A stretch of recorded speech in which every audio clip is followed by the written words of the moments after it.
Welcome guys, this is Adrian once again from Triggered Wrestling. Today we're going to be reviewing the episode from July 3rd from Monday Night Raw. Best believe there's going to be a lot of triggered energy from me, somewhat triggered energy from Brian, but overall it's going to be a good show, so stay tuned to see our review episode, and at the end we'll have a little discussion as well, so please stay tuned for all the triggered energy. Triggered Wrestling is so awesome all the way around. That gets me triggered. Ooh, okay, well let's go with the bad trigger right now. See, I'm a fan of all of it. Will force you to watch Triggered Wrestling.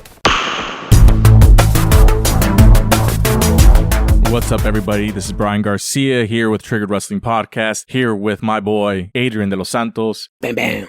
Adrian, did you have a good 4th of July, bro? Yes, man, it was a great 4th of July, but my dog did not like it at all. So overall, it was a 2 thumbs down because my dog is number 1 in my heart. She was struggling, I'm assuming. Yeah. Same with my dogs, bro. Like, I live in a rural part of California, of Sacramento. So it seemed like it was buy one firework, get 50 for free. Because it was like nonstop for 4 or 5 hours, bro. It was ridiculous. But it is what it is. We gotta love 4th of July. And I'm not gonna complain. I mean, my dogs didn't like it, but that's the nature. You know, if you have dogs and it's fireworks, you know what's gonna happen. So you can't be mad about people celebrating. So there's that. That is true. But one of the things that I want to get into first, I was watching this video, and shout out to WrestleLamia because they have some great top 10 lists. Oh, yes, they do. And I watched one. So it's the 10 wrestlers who failed in both WWE and AEW. And this is their list, not ours. So let me just run down their list real quick. They had number 10, Jake Hager. Number 9, Tony Nese. Number 8, Leo Rush. 7, Sean Spears. Number 6, Parker Boudreaux. Number 5, Colt Cabana. Number 4, Lance Archer. Number 3, Andrade. Number 2, Keith Lee. And number 1 being Miro. So I got triggered by this list. Same, just based off the top 3. Continue, I'm sorry. No, I mean, I understand. So granted, this is all opinions, right? Jake Hager, would you say he's a failure in WWE, considering how he started with the company? I mean, I guess you could say No. he was world champion and kind of got pushed down. But in AEW, he's been nothing. Like, he's a jobber. Like, the only best thing he's got going on for him is the purple hat. But I wouldn't call him a failure in WWE. Nah, you could say whatever you want about Jake Hager, his career. Yes, he was world champion. If I'm not mistaken, he cashed in the Money in the Bank, correct? Yes, he did. I think the only thing why I would think he's on this list is because they try to make him the next Kurt Angle, the next American wrestler. And that failed right away. And we talked about this too in our last episode when he was with Zeb Coulter. I think that kind of had ruined his career a bit, especially in WWE. But yeah, I still wouldn't consider him a full failure. In AEW, although he was in some factions like the JAS and the Inner Circle, Jake Hager is mainly just chilling now. He does fight for Bellator. I don't know if he's training or not, but I think he's had, 2 matches, 2 fights in Bellator while he's... AEW, he's not a super active fighter, but he does have... Yeah. He's doing other things. Yeah, and Jake Hager can actually fight in the octagon, not like CM Punk. Just saying. This is true. This is true. And this is the part where I get triggered. Miro, considering him a failure, like 10 wrestlers who failed, right? That's what the name of this YouTube thing is. Yes. Miro in WWE, he was for the longest time in the mid card. Fought John Cena at WrestleMania. He had some good things going on towards the tail end of his career. Even when he was over with Rusev Day, like, I wouldn't consider him a failure. If anything, when he moved to AEW, expected him to be more. In AEW, short of the TNT title run he had, he's been MIA, and I don't think it's anything to do with him. I think it has to do with how he was booked in AEW. Yeah, you could say how he was booked in AEW. There was a little rumor that he was doing a little TV show in Hollywood. I haven't seen that show, so I don't know if that rumor is true or not. Then there was also a rumor that he was only doing cameos. But yeah, when it came to WWE, I mean, he made a splash at the Royal Rumble. That's the first time I seen him. I forget what year it was, but he made a splash at the Royal Rumble. I instantly became a fan. They pushed him to the moon. But guess what? They only pushed him because they needed him to lose to John Cena. Right after that, that's when his career went down. I don't know if you remember when Vince McMahon tried to get Roman Reigns over for the billionth time. He created a faction with Alberto Rio, Sheamus, Miro, and Wade Barrett. Those 4 men are top contenders, and they got ruined right away. Then I think from right there, that's where Miro's downfall started coming in. Even in Rusev Day, it was over as fuck. But apparently in WWE, you can only get over if the boss approves it. If you get over on your own, that's a no-no. And they killed Rusev Day. Then they made that cuck storyline with Lashley. Everybody, that storyline with Lashley was not it. He went on to AEW, came as himself a video game nerd, a movie guy. Cause Miro is a nerd. He likes action movies. He cosplays. He came at him as himself. People hated him right away. But yeah, the little title sting was okay. But then obviously, he lost his momentum. So right now, he's back, but he just fought a jobber in Collision. So again, I actually do consider him sorta on this list, but not in the top three. Not in the top three. Yeah, I'm okay with that. And even then, Lance Archer is also on this list. Like Lance Archer in WWE, he was very green. He didn't have much of a thing, but I want to say he was in the tag team division back then. And I would not call him a failure at all in AEW. He's had multiple title shots. He's booked like a threat. He hasn't been on TV lately. I think he was injured. Yeah, I think he revealed on Twitter a few months back that he has been battling some injuries. Not too serious injuries, but injuries that limits his wrestling. Obviously, Lance Archer's a busy man with AEW, New Japan, and some indies, but, Yeah, so let's get into some people that we do think should be on this list. I'm going to start with one, Jake Atlas, who was a member of NXT for quite a number of months, I want to say. Yeah. He did show up on NXT television quite a bit. He got let go, got hired by AEW, was scheduled to make an appearance, or no, he appeared once, was scheduled to make a second appearance, and then they took him off because of domestic violence on his boyfriend. Yeah. People are probably going to cook me in the comments section, but I kind of like Jake Atlas' wrestling style, but I mean, yeah, the guy really did had nothing going on for him. I think he got injured during the Adam Cole match, or I think it was his second match where he got injured too. And then that's where the whole domestic violence came to be. Yeah. So there's that. And then there's so much going on with that. So that's all we're going to get into. Continuing along, people that I think are not doing too well in AEW. Pac, I want to say that in WWE, he did not reach his full potential. He was Cruiserweight champion, and pretty much that was it. And after that, he got to AEW, and he's been a member of the Death Triangle, and he's been off TV for a year now? How long has he been off TV? Not a year. It was after they lost the 7-match series with the Young Bucks, with the Elite, if I'm not mistaken. But Pac has also been working on some injuries, and he does live in the UK. After his WWE run, he refuses to move back to America. I don't know what Vince McMahon and company did, but the man just refuses to live in America, so he travels a lot from the UK to the US. But yeah, Pac is out due to injuries. We recently saw a picture of him with him and Finn Balor at Money in the Bank in the UK working out together. But no, I wouldn't consider Pac a failure in AEW. In WWE, I still don't consider him a failure. He did have a good character, but just the Cruiserweight division, 205 division, whatever you like to call it, it was a bullshit division that for some reason they put all the attention on Enzo Amore. Mind you, the guy has good mic skills. Wrestling, not too good, but the cruiserweights are all about wrestling. So, I mean, they had something going on there, and they had to ruin it. But that's just my 2 cents. All right, anybody want to add to this list, Adrian? Lio Rush, for sure. I mean, I didn't really see his NXT career. I didn't even know if he had one. But when I did see him in the main roster, he was a lackey to Lashley. I didn't know who this guy was. Then I saw him in AEW. He came with some great wrestling skills, but then I'm like, although you are good in the ring, I like your style. I don't know, man. Just those WWE days kind of pushed me back a little bit. I think he got injured, if I'm not mistaken, and then he got taken off TV. To be honest, I don't even know what happened with Lio Rush. And he also had like an attitude problem, supposedly what they're saying. If you pay attention to the rumors, who knows if it's true, but yeah. I mean, that's supposedly what got him fired from WWE and also what got him fired from AEW. So there's that. Let's talk about a woman that can be considered a failure here. I would say Athena has been very underwhelming, both in WWE and in AEW. She was, I really liked her in NXT. They called her up, be it Vince McMahon didn't see her as something big, but they kind of ruined her. She gets sent over to AEW. She signs over there. People expect big things. And the most notable thing that I remember from her is beating up that one jobber and almost dropping her on her neck. Yep. And then after that, it's all been like she's on Ring of Honor only. Yeah. Another woman that I would add to this list, nothing against these women, Blue Hair, aka the Librarian. Oh, Blue Pants? Yes, Blue Pants. Blue Pants in NXT, and then, yeah.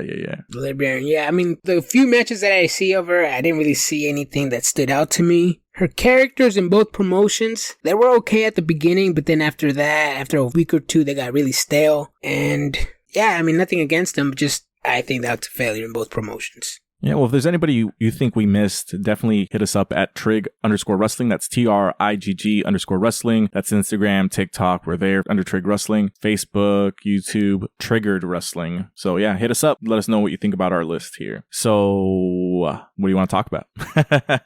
Monday Night Raw, because it was good, it was bad, it had some triggered energy, it had some story building. I don't know, man. I'm kind of torn between this. Well, the show starts off with a memorial graphic for Droz, right? Darren Drozdov, who sadly passed away a couple days ago. They get recap over the Money in the Bank. Seth Rollins comes down. They sing for him. He's about to talk. Is interrupted by Cody Rhodes, who's then interrupted by Brock Lesnar. Typical. Yeah, typical WWE booking there. So Cody Rhodes gets some moves on Brock Lesnar and makes him look kind of goofy, I think. Yes, they did. They made Brock Lesnar look like a... Yes, you guys know what I meant to say. I mean, Brock Lesnar used to be a powerhouse, used to be a threat, used to be someone to be scared of. Now it just looks like... I mean, I understand they're pushing Cody to the moon. I clearly understand that. But that does not mean you have to make Brock look weak. You can make Cody look strong and build him up strong as you want. But you gotta make Brock Lesnar look strong as well, too. Because right now, it just looks like a one-sided feud. And I'm a Cody guy. But I'm not liking this. I'm not liking that they're making Brock look weak. I would agree with this. He looked kind of goofy, like he had the advantage on him, and then he gets hit with the Cody Cutter, and all of a sudden he rolls out of the ring. Like the Cody Cutter is what did him in, you know? Yeah, that's what I'm saying. Like there's other days when Brock Lesnar would come out and beat up The Rock, Triple H, Paul Levesque, John Cena, Roman Reigns, Rey Mysterio. He looked like a beast, a monster. Now all of a sudden they decided like, hey, Brock Lesnar, pump the brakes, chill. Like make this guy look strong. He can make Cody look strong, but you can also make Brock Lesnar look strong too. I agree with that. So right after that, they go to commercial, and then we get a recap of what we literally just saw. So yes, I'm just like, what the fuck? WWE recap episodes. Like, I get it when you have to like recap maybe like an hour and a half into the show, maybe somebody tuned in late, but literally right after, like the moment you come back, you get a recap. And then Seth Rollins is about to talk, and then he gets interrupted again, this time by Judgment Day. It's Damian Priest, Rhea Ripley, and Dom Mysterio. He's interrupted by the Judgment Day, Damian Priest, Rhea Ripley, and Dominic Mysterio. Essentially, this is just to set up the match that's going to be the main event, Dom Mysterio versus Seth Rollins. If this was at a pay-per-view, I actually think that this would be a good match to watch, but it's going to happen here today, Monday Night Raw. Seth Rollins makes it obvious. I mean, it was already obvious before, but Finn Balor is missing from the group, so they start to talk amongst themselves about that. But I think it's a good main event to have up next. I'm not a big Dominic fan. Rollins, the man just raids Pimpinela Escarlata's closet. The man's a goofball. But let's be honest, Rollins is over with the crowd. He has a third place title. I don't know, man. This is something that I want to talk about later on the show, because right now it's brewing, it's cooking. I'm cooking some up here. This guy. Well, Shinsuke Nakamura makes his entrance, and we see the following match, Damian Priest versus Shinsuke Nakamura. I think it was a really good match. I do enjoy that WWE is having these longer matches now on TV. Before, you would get maybe like a couple more matches, but they would be very short, kind of like very pointless. I'm enjoying these longer matches. Damian Priest wins by pinfall with the South of Heaven finishing move. And this is where my energy starts. I mean, I've been saying this for months. The man that couldn't defeat Bad Bunny in a street fight all of the sudden wants to be taken seriously. All of the sudden. And guess what, guys? Later on this show, I'm gonna say the exact same thing about two individuals. Actually, 4 individuals. WWE is doing basically copy and paste pushing right now in the same show.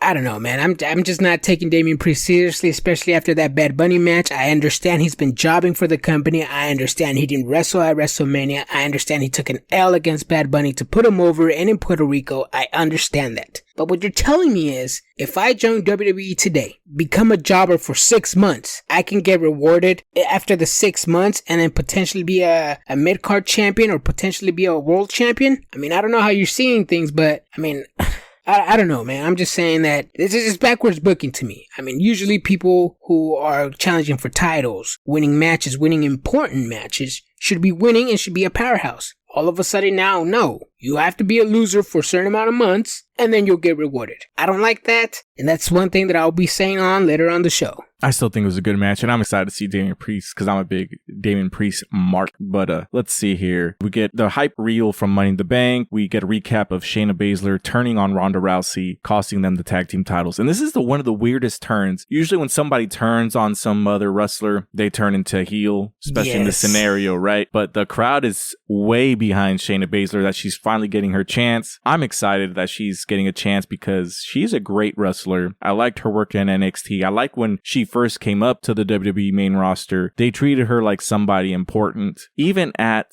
Elimination Chamber, she choked out everybody. She choked out Liv Morgan. Like, she's a badass, bro. So I'm excited that this is coming up. And what I'm really excited about is that Shayna and Ronda, since they're really good friends, they really get into each other, like physically. Like, you can tell, like, this like a real thing, like hit me, you know, kind of thing. Well, they both have MMA backgrounds and wrestling backgrounds now, so I'm sure they know how to do like dangerous moves, but safely in a way. You know what I'm saying? Yeah. Kind of like, you know, if you practice something enough, you will perfect it. Yeah, it looks dangerous, but nobody comes out injured. But to me, I actually do think that the hatred for Ronda is more than the love for Shayna Baszler. To me, you know, people in the comment sections can probably cook me up, roast me, whatever, but honestly, any woman in the locker room could have said those exact same words and they would have gotten over with the crowd. For example, Dana Brooke. If she would have came out and said those exact same words to Ronda Rousey, Dana Brooke would have been over. But that's just me. Having said that, Shayna Baszler's time is here. She needs to be her own thing, her own woman, and potentially challenge for a world title. I don't know. Or WWE can create a mid-card women's title and put it on Shayna. I would like to see that. I would love to see Shayna as an actual women's champion, dude. She's put in the hard work. She deserves it. I'd rather see her as women's champion than Liv Morgan. Like Liv Morgan. Is that a flip-flop, bro? Because I remember many moons ago, you said you did not like Liv Morgan, bro. Yes, it is a flip-flop. She has grown on me. I don't know why. Maybe just the way that she's changed her wrestling style. I'm going to say she has gotten better in the ring. Yes, I will say that. A little bit more acrobatic, a little bit more daring, daredevil type of style. Yeah, she's a pretty girl. She doesn't mind taking bumps. She doesn't mind getting choked out, or she doesn't mind getting juiced up sometimes. I don't know, man. Just, you know, Liv Morgan flipped her whole style over, and then, yeah, your boy flip-flopped. Got it here first in 4K. The fucking flip-flop, bro. Jesus. But I'm still not a Raquel Rodriguez fan. I don't know why. You know, in NXT she was good, but in WWE she's definitely not good. I've noticed too that on Facebook, some of the fans have been like replying to my comments and stuff like that, and pretty much everybody's saying the same thing. Like, Raquel Rodriguez needs a gimmick. She needs mic skills. She needs to do her own thing. A lot of people say that she doesn't have a gimmick. And some people say that her gimmick is her back. Her back is her gimmick? Yeah, her gimmick is that she has a back, bro. Bro, I thought when I first heard that, I died laughing. Yeah, so there's that. So this kind of sets it up to the WWE Women's Tag Team Championship #1 Contenders Turmoil match. The match starts off with the debut of Indy Hartwell, who's back from an ankle injury. She's with Candice LeRae versus Chelsea Green, Sonya Deville. Chelsea Green, Sonya Deville make quick work of Indy Hartwell, Candice LeRae. Then they end up beating Nikki Cross and Emma. Then they did beating Dana Brooke and Tegan Nox. Dana Brooke is having a weird tag team with Tegan Nox. And yes, I haven't seen Tegan Nox in a long ass time. So I want to say that this is probably her re-debut onto Raw. I don't even know who that is. So she was in NXT and she was in SmackDown. They got a knee injury in SmackDown, and then I guess this is the way how they brought her back up with Dana Brooke of all people. And Katana Chance and Kaden Carter. So Indy Hartwell had a terrible debut, I would say, and that's not how you want to bring somebody from NXT up. That was just NXT Women's Champion. So I think that's trash. I was about to say, wasn't she Women's Champion? Damn. Yeah, she was, dude. And she relinquished the title, and here we are. Trash. Fucking trash. Let me get this straight. So, I don't know who Indy Hartwell is. I get this woman confused. I don't know if it's the same woman that I'm thinking of or a different one, but so Gigi Dolan had a tag team partner. Is that Indy Hartwell or no? No. Oh, okay. I keep getting those two women confused. Okay. Yeah, you're talking about JC Jane. No, yes. different women. Oh, okay. All right. Did you like the match? How did you... I know you have something to say about tournaments, but this is a tag team turmoil. Probably different. It's a women's tournament. They do need tag teams. How do you feel about this? I feel like it was a terrible way to have Chelsea Green and Sonya Deville ending up winning the entire thing. You could have just had this to be a regular tag team match, but instead you have, like I mentioned before, Indy Hartwell essentially getting squashed on her debut match as NXT champion, you know? You get Tegan Nox making her big debut, and Emma, I fucking forgot she was with the company. So there's that. So, you know, it's fucking just a terrible way to book the women. Yes, it is. And just earlier on the show, I had some frustration or some triggered energy towards wrestler who's a jobber and all of a sudden is a threat. Sonya Deville has had 6 losses since April 17th, and Chelsea Green has had 7 losses since April 17th as well. Both women have only had 1 win until Monday. So you mean to tell me you make these 2 women jobbers, and all of a sudden you have them winning a tag team turmoil match and are all of a sudden now challenging for the women's tag team championships? Come on, this is basically the same thing copy and paste with Damian Priest and with other people that I'm going to be mentioning later today. I mean, come on, you're a jobber, stay a jobber. No, it doesn't work this way. It doesn't work where, oh, you're going to be a jobber for X amount of months and then you'll pay your dues and then you'll be a champion or a contender. I don't like that. That's backwards booking to me. I don't like it, and I will be repeating the same thing later on the show. Yeah, there's a lot of questionable stuff coming on here. So, you know, we get a hype reel for Bronson Reed. We already know who he is, so I don't know if we're getting a hype reel. So there's that. Becky Lynch comes out, gets on the mic, calls out Trish Stratus, comes out with Zoe Stark. We see that Trish Stratus has a stupid mask, in the words of Becky Lynch, because she broke her nose at Money in the Bank. So I'm assuming that's the person they said that got injured that really didn't do anything in the match. I don't know if you heard those rumors that they said that someone got injured in a match at Money in the Bank. I'm assuming that's who it was. Yeah. So there's that. So she's got a broken nose. They said they're going to fight then and there, but of course she's got a broken face, so she's not going to wrestle today. Pointless gimmick, pointless promo. It is what it is. You want to get into this promo or not really? No, not really. Just Zoe Stark's woman being wasted, just like the 3 tag teams that we saw earlier on the show. I mean, they have talented women in the women's division, but for some reason they're not doing anything good. Hopefully they turn it around, because the women's division was great in the Divas Revolution or the Women's Revolution. So hopefully they bring that back soon. Yeah, I will say that her promo skills have seemed to have gotten better here, but of course that also could be because she's a heel. So there's that. And of course, the other thing I want to say is that Trish Stratus says what a lot of internet trolls are saying, was something we've said before as well, is that why the hell is Trish Stratus even here? kind of thing. Yeah. So is that Vince McMahon listening to us? Is that Triple H listening to us? Listening to the WWE crowd? Who really knows? But we'll see where this goes. Okay, then we see Cody Rhodes come out again to do an interview. Pretty much says that welcome back. We're not done yet. Brock broke his arm and he busted Brock's face. So they're going to fight any night or every night. Then they go back to commercial break.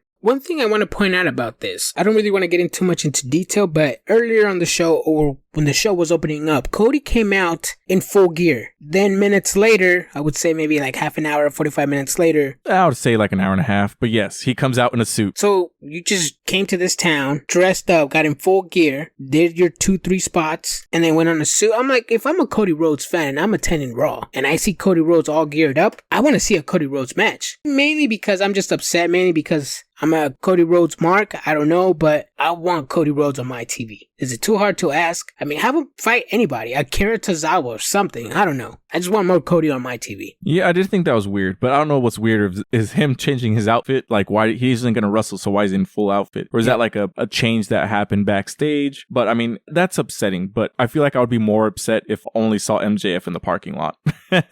Yes, that same thing, yeah. So there's that. Oh, man. All right, so then we get the Alpha Academy, Chad Gable, Maxine Dupree, and Otis versus the Viking Raiders, Eric Ivar and Valhalla in a mixed 6-person tag team match. And my God is the... Let me interrupt you. Hold on. Let me interrupt you. I'm only interrupting you because this is, the 3rd, 4th rematch we've seen between the Alpha Academy and the Viking Raiders. It's different. It's not a rematch. Not a rematch because they added the women's. Yeah. I will be honest with you. I didn't watch it. I started doing some chores around the house. I had it as background noise. But then when I got online, I'm seeing everybody praise the match. Maxine Dupree is great. Otis and Chad Gable are over with the crowd. And I'm like, damn, the one time I needed to watch a Viking Raiders versus Alpha Academy match was on this Monday Night Raw, and I missed it. So after we finish recording, I'm going to go back and watch it. But please continue, because I've been hearing that it was great. So is it great wrestling? No, it is not. Otis and Chad Gable are over as fuck with the crowd, and the WWE needs to do something with this. They've gotten Maxine Dupree fully over after being with the male models, and this is not where I saw this story going. I thought Otis was going to eventually join the male models, but now Maxine Dupree is the Alpha Academy member, and she got in the ring, and, you know, she's new. She's probably not been doing this long. She was obviously hired because her model looks, model body, things like that. And I'm okay with it. I'm not going to be hating. You know, it is what it is. Yeah. She did the worm, but she did like, you know how Otis does his little shake before he does the worm? Yeah. So she started doing that, did the worm. She didn't even get to hit it, bro. But that crowd was over when she got the pin with the sunset flip. Like, they're fucking over, and that shit is so funny to me. Like, was it the best match? No, but I was entertained. That whole entire thing is entertaining. Chad Gable is over as fuck, dude. Yeah, that's, I'm gonna have to take a look because although that's not my cup of tea, my type of comedy, if there's a lot of positivity coming towards this, like you said, it wasn't a great match, but it was entertaining. Hell, I'm gonna have to give it a look and put my 2 cents on this. Definitely let us know next time on the next episode what you thought about this. I'm gonna bookmark this. On our Dynamite episode, I'll best believe I will talk about it. All right. So we see Ricochet doing an interview backstage saying that a lot of people said Logan Paul didn't deserve to be in the ladder match, but that kid can hang. But he wants to issue a challenge against Logan Paul next week. And I'm excited to see more Logan Paul matches. And I'm excited that he's going against Ricochet. I feel like this can have a really, really, really good match. They're both athletic. And it's good to see Logan Paul in a Monday Night Raw ring and not a pay-per-view. Yeah, that's great.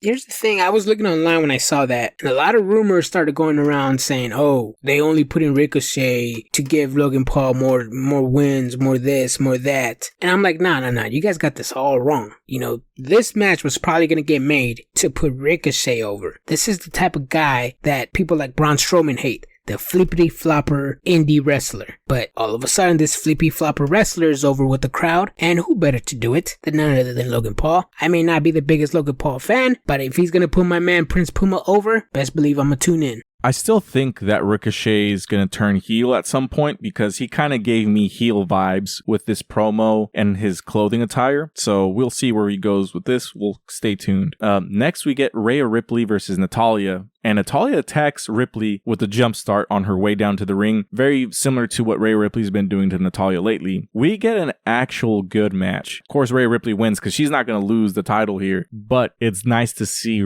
Natalya have an edge and be treated as a veteran should and not just as a stepping stone. Adrian? Bro, this is exactly what I meant when I wanted a competitive match. And how are you going to treat a veteran like this? I mean, not a champions, squashed. Next time they faced on Raw, squashed. I mean, Natalya is pretty much just losing nonstop. I mean, she had a little run with Shotzi, lost. Again, same thing I was talking about. Damian Priest and Sonya Deville and Chelsea Green. These people were jobbing, and all of a sudden are going to get rewarded with the title shot. Backwards booking again. I already repeated myself, so hopefully Natalya can stay on track with this because she is a veteran. She does have that Hart family name, so hopefully WWE can turn her career around, even if it's towards the end, or if she's going to retire or anything. I'm not trying to say that she is, or that I want her to, but let's face it, she's close to the end of her career, so let's have her end her career on a high note. I agree. So there's that. Then we get a squash match. Matt Riddle beats Giovanni Vinci. Do you want to get into that? I hate squash matches. No. All right. So there's that. So I'm assuming this is going to lead to Matt Riddle versus Gunther again with not a broken ankle this time, or not an injured ankle. Yeah. But Drew McIntyre did return, though. That was a good thing. That was something the crowd did not expect. I didn't even expect it either. Bro, what do you mean you didn't expect? You put it in the predictions of our Money in the Bank predictions. The mom is. I know, but I mean, I thought he was going to show up on SmackDown, not on Raw. To be fair, yeah, the job doesn't mean anything. Wasn't he? He was a SmackDown star, right? I gotta honestly look to see what he was drafted onto. I don't know where he was drafted, but I think before he left, he was exclusive to SmackDown. That's probably why I didn't expect him on Raw, I think. Possibly. Then we finally get the Dominic Mysterio versus Seth Rollins match. Seth Rollins wins by disqualification when Judgment Day gets involved. Adrian, you want to break this one down? It was a good overall match. I'm not going to really, get too much into detail, but it was your typical WWE match, a lot of rest holds, spots. They work the crowd really well, the ups and the downs, have the crowd get involved. Those matches are always great. Again, nothing to take away in this match. It wasn't my cup of tea, but it was a good match to close out a show. I wouldn't put this in my top 5, but it was a good match. If you guys haven't seen this match, please go ahead and watch it. Again, I'm not a big Dominic fan, so the fact that I'm recommending you guys to watch this match says something. But I'm still not sold over the Finn Balor and Damian Priest feud, because Damian Priest tried to cash in the Money in the Bank on Rollins, but for some reason he was stalling. He was thinking about it, even though he said it early on in the show that it could have been tonight where he can cash in. I mean, I know it's for dramatic effect, but I mean, come on, bro, you stalled. He did. And then, we already knew that Damien and Finn Balor were going to be arguing, and this was going to kind of turn into the end of the Judgment Day. It didn't expect it this way. I kind of expected maybe Finn Balor was going to win, or Damien Priest was going to actually cash it in the triple threat match. But this is kind of not how I saw it going. Yeah. So I kind of feel that they might fight for the Money in the Bank opportunity at some point. Damien versus Finn Balor. Yeah, it's a really disappointing turn. I don't know. I'm assuming JD Madonna's going to get involved in this match somehow. Finn Balor is going to tag team with him against Damian Priest and Dominic Mysterio. I'm probably predicting that match is going to happen at SummerSlam. So Damian Priest will have the briefcase for a while, I'm assuming. I mean, Cody Rhodes interrupted Rollins. Who knows? Maybe after SummerSlam, Cody Rhodes is going to challenge Seth Rollins at Survivor Series, become champion. Cody Rhodes is then going to be champion up until WrestleMania and then challenge Roman Reigns. And I probably predict Cody Rhodes is going to win all the titles. But that's just me. What? He's going to win all the titles? Yeah, all 4 that Roman had. I mean, even though only one matters. But I mean, he's gonna get all of them. I don't know. I guess I'm just overthinking it too much because I am a Cody Rhodes mark. But how do you see this storyline planned out after SummerSlam, especially with Cody interrupting Rollins, then Damian Priest and Balor? Like, when do you think Damian Priest is going to cash in on Rollins? Oh, man. I want to say SummerSlam. I feel like that would probably be the best time to do it. But this is the other thing. I actually don't want Cody Rhodes to beat Roman Reigns. If anybody's going to beat Roman Reigns, I want it to be Seth Rollins. Only because, what was it, Royal Rumble a couple years back, Seth Rollins was beating Roman Reigns and then only lost because of disqualification. So technically, oh, yes. He never lost to him, so that's the scenario when he came out dressed as the Shield attire. Yep. I feel like that's the person you're going to have to beat Roman Reigns, but it's probably going to be Cody and I'm going to be upset. But here's the thing though too, Roman Reigns doesn't have his family members next to him anymore. So, I mean, a lot of people have been saying, so what's his title reign? Can you trash it now that we all know that he couldn't win all these matches without his family members? Does that make him look weak? Does that make him look strong? Only time will tell, because let's face it, for the past 2.5 years, Roman Reigns has won every title match with help. Yes, he's a heel, but you need 5 people to take on Brock Lesnar, and then Cody can take on Brock Lesnar by himself? Some backwards booking right there. Yeah, well, that's our review of Monday Night Raw. Let's stick around. I'm going to ask you some questions, Adrian, because I really want to get your opinion on a couple things. So we talked about Collision, how it lost me in 15 minutes. We talked about that, remember? So we finally got the viewership numbers back for that show. Do you want to take a wild guess? Well, first of all, the first episode of Collision drew in 800 and something thousand viewers, okay? The next one was 500 and something viewers. This one, how many people do you think watched it? I've been seeing on Twitter all day. I don't have the exact number, but I think it was like around 500. 452,000 viewers, bro.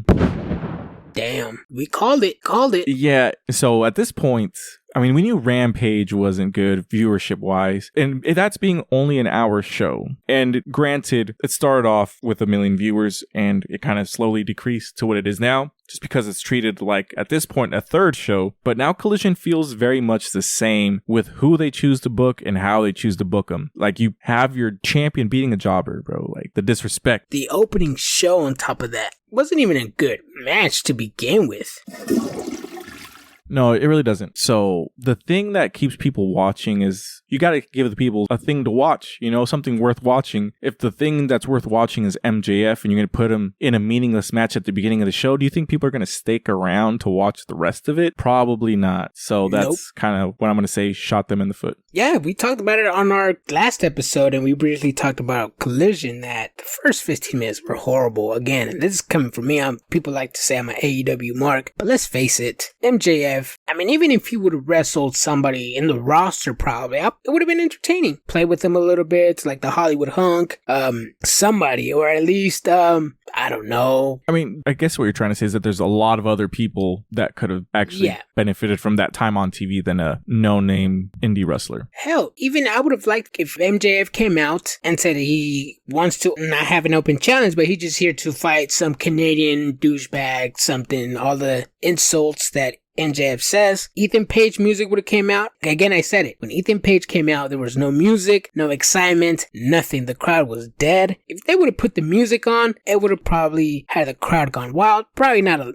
really wild, but since he is Canadian, probably would have got some pop. But they didn't put no music. Nobody knew Ethan Page that was coming out. It was a surprise. And yeah, they lost viewership in the first 15 minutes. Especially just because they had him fight a jobber at the beginning. Like, you had people literally watch an entrance, watch the jobber come out, and you'd be like, really? Like, this is what I came to see with MJF in action, and then you have to wait for the payoff, which is not even a good payoff kind of thing. Yeah. So that's what I think. Yeah. But hopefully we get a better episode of Dynamite tonight, this being Wednesday. Yeah, and then here's another thing that I saw in Collision 2. Again, I don't really like promos, and if I do like promos, they have to be under a certain time. The backstage segment between Sean Spears and Christian, it was gold. It was a lot of improvisation and a lot of key topics that they needed to talk about, and they just got straight to the point. No ifs, ands, or buts, no story, no nothing. Hey, I want to challenge you for the title. Christian thinks he's the champion, even though Sean Spears is talking to Luchasaurus. They have a good altercation amongst each other. It was good. I'll recommend people to watch it because it was a good segment. Yeah, I'll definitely go back and watch it because, like I mentioned before, I didn't watch anything past the first 15 minutes of that show. And nobody's blaming you. I'm sure a lot of people changed the channels too. All right. So any topics you want to discuss today, Adrian? Oh, yes. Actually, today we are recording on July 5th. It is Wednesday today. And apparently, Ryback might go to jail. Did you hear the news? So I did hear about that. I saw what was going on. So what exactly is going on there? So here's the thing. I'm doing the research. Not a lot of people are talking about it. My only source right now is Ringside News. How sourceful is that? Apparently he had a stalker for 8 years. Then I guess the FBI told Ryback they couldn't do anything about it because they couldn't find the guy. And I don't know. I'm still trying to find out because let's face it, it's Ryback. It's not really big news. I don't think he has a lot of fans left, but I kind of want to know more. And if I do find out more, best believe I'm going to talk about it here. But question, since we're on the topic of Ryback, why hasn't the man worked in the Indies or Impact or anywhere to get himself over? Why is he just sitting back and waiting for WWE to release his name and for Ryback just to pick up the phone and be like, oh, hey Vince, oh, hey Tony Khan? Like, is the man really just waiting there, sitting down, just waiting a call from these top guys or what? Like, he's not putting any work out there. Yeah, the only press that he has is negative press, and I don't think he's going to get signed by WWE. And the other thing about it is he just badmouthed people from the Indies, if I'm not mistaken. Like, he said that, that he didn't have to work there, kind of thing. So there's that situation going on around as well. Of course, he did work in WWE development territories, OVW, FCW. Then he joined the first season of NXT, but he was also originally on season 4 of Tough Enough. So he's been pretty much, I want to say, with WWE his entire professional wrestling career. So that's fucking wild, bro, that, I'm sure people would have wanted to have him at some point, but he just didn't want to sign with anybody. Yeah, that's what I'm talking about. I'm like, Cody Rhodes, my man, my dog. He left WWE. He wasn't just sitting down waiting for a big company to call him up. Nah, his ass got to work, worked on the indies, struggled, was away from Brandy. He worked in Mexico, New Japan, Ring of Honor, England, all these promotions. I believe one of our good friends, West Coast, had met him. I forgot what show it was that he met him at, but that's what I'm talking about. If you leave WWE, work. Put your name out there. Get your name over with the fans, with the crowd. Create your own persona. I mean, there's other promotions besides indies. I mean, there's Hog, House of Glory, Prestige Wrestling, NWA Power, Impact. Ring of Honor at the time wasn't owned by AEW. Man could have done some work, but he didn't. He could have gone to Japan. He could have gone to Mexico. But Ryback just wants to sit down and wait for one of these big companies to call him up. To me, that right there is just lazy. I mean, you just don't want to work or what? Or do you think you're just too big of a star to go to the indies or to go to any other promotion besides AEW or WWE? Yeah, it's not really like he brings anything special to the table, you know what I mean? There's other people that can fill in that gap. Yeah. That's fucking wild, bro. So I figured it out. He essentially leaked his stalker's information online. I looked it up. I Googled it. Oh. He doxed his online stalker. Are you serious? Yep. Damn. Because the FBI said they can't track him down, so he doxed his stalker on the interwebs. So fuck, man. We'll see what happens with this. Stay tuned. We'll have news as soon as it comes. Developing news. Yeah, the developing news. I'm fucking dead. All right, guys. This has been a review episode from July 3rd, Monday Night Raw. Stay tuned for our next episode that we're going to be reviewing Dynamite from July 5th. You can also catch us on TRIGG_WRESTLING. That is on Twitter, TikTok, and Instagram. On YouTube and Facebook. Hit us up on Triggered Wrestling. Yep. It also catches us at Collectible Stampede, July 23rd, parking lot brawl. It is going to be at 6 West Court at Taqueria Guadalajara. Once again, 6 West Court. Catch us there. Drago's going to be in action. Aaron Solo, Alpha Zoe, Joey Gonzo, Guapo Lupe. There's a lot of names. Christina Von Erie's going to be there. Former Impact Wrestling star. Brooke Havoc is going to be there. Doc. Scoot Robinson, Drake Frost, Mighty Myra, Midas Creed is going to be there as well. The Freak. Tarzan Duran, bro, is going to be there Ooh, too. that's my dog, bro. I can't wait to see Tarzan Duran. When I first saw him at SPW show, Under Pressure, I'm excited. I like the guy's style. I like his persona. Please watch Tarzan Duran, aka Tarzanian Devil. The man is great. He's great. He was on MLW. He wrestles there. He was also on GCW not too long ago as well. So catch him on all that stuff, bro. But he's going to be in action here in Sacramento, California. All right. Well, that's the episode. We're Triggered Wrestling. Stay triggered. Bam, bam.